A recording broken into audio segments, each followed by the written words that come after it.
காரணமாக சிலிண்டர் விலையேற்றத்தை கண்டித்து நாடு முழுவதும் பல இடங்களில் போராட்டங்கள் நடைபெற்று வருகின்றன.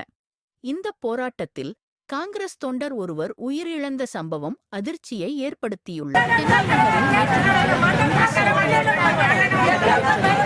சிலிண்டருக்கு பாடை கட்டி எதிர்ப்பு தெரிவித்து பலர் போராட்டத்தில் ஈடுபட்டனர். இதில் ஏராளமான கட்சி தொண்டர்கள் கலந்து கொண்டனர். அந்த போராட்டத்தில் கலந்து கொண்ட மாலகொட்டையா என்ற காங்கிரஸ் தொண்டர் திடீரென உடல்நலக்குறைவால் மயங்கி விழுந்தார். அருகில் இருந்தவர்கள் உடனடியாக அவரை மீட்டு மருத்துவமனைக்கு கொண்டு சென்றனர். ஆனால் மருத்துவமனைக்கு கொண்டு செல்லும் வழியிலேயே அவர் உயிரிழந்ததாக மருத்துவர்கள் கூறிவிட்டனர். இந்த சம்பவம் போராட்டத்தில் கலந்து கொண்டவர்களிடையே பெரும் அதிர்ச்சியையும் சோகத்தையும் ஏற்படுத்தியது. இச்சம்பவம் குறித்து போலீசார் வழக்குப்பதிவு செய்து விசாரணை மேற்கொண்டு வருகின்றனர்.